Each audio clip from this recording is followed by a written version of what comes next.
Wesh les gars de Maison Otaku, ça dit quoi? C'est Mike de Maison Otaku pour vous servir. Ah, Samurai Champloo. Cet animé a su faire sa place dans la Japanimation par ses bandes-sons qui sont authentiques pour les bandes-sons de l'époque. Et bien sûr aussi par la vision artistique de Shinichiro Watanabe, le producteur de cet animé, qui a voulu créer un melting pot culturel, c'est-à-dire un mélange de différentes cultures dans cet animé, que ce soit avec la culture nippone, mais aussi avec la culture hip-hop. Et bien sûr, on va parler de Nujabes et de ses réalisations.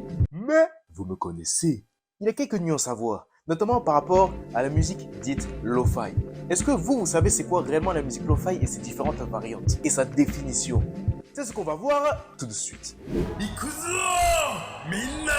Tout d'abord, remontons dans le passé dans les années 80 aux États-Unis. En effet, dans le domaine du rock underground, la plupart des groupes de musique et artistes avaient pour habitude d'enregistrer la plupart de leurs sessions d'entraînement et leurs enregistrements dans des lieux qui étaient de moins bonne qualité que les studios d'enregistrement spécifiés. Et c'est à partir de là qu'est venue la première définition d'une musique qualifiée comme lo-fi par sa méthode d'enregistrement qui désigne low fidelity, c'est-à-dire musique de moins bonne qualité et d'une moins bonne fidélité sonore par rapport à la véritable qualité des instruments et des prestations vocales. Par la suite, au fur et à mesure des années, on retrouve ce style de qualité musicale dans différents genres, et cette fois-ci dans le domaine du hip-hop. Le sampling était un des arts les plus pratiqués dans le domaine de la composition musicale et du beatmaking.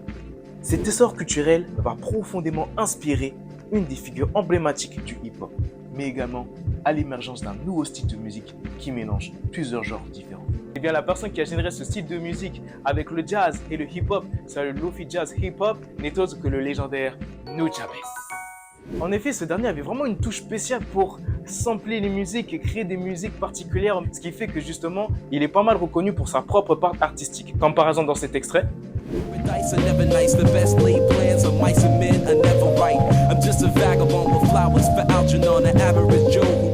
Il fut notamment reconnu pour sa propre part artistique, qui permet aussi d'ajouter une sorte de nostalgie. Ainsi, Samurai Champloo, par sa propre authenticité et sa diffusion mondiale, a permis de faire encore plus connaître le Lofi Jazz Hip-Hop. Car en effet, le Lofi Jazz Hip-Hop était plutôt connu dans le domaine underground de la musique hip-hop, c'est-à-dire moins mainstream que les musiques que nous écoutions d'habitude.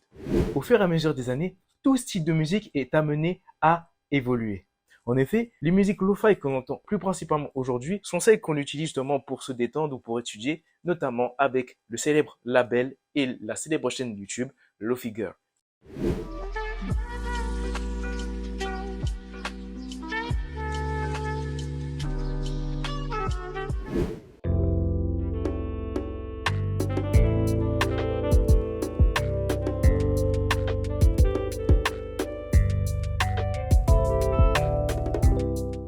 Et toi, cher Nakama, dis-moi dans les commentaires quelle est ta musique préférée dans Samurai Champloo, celle qui vaut le coup d'être écoutée.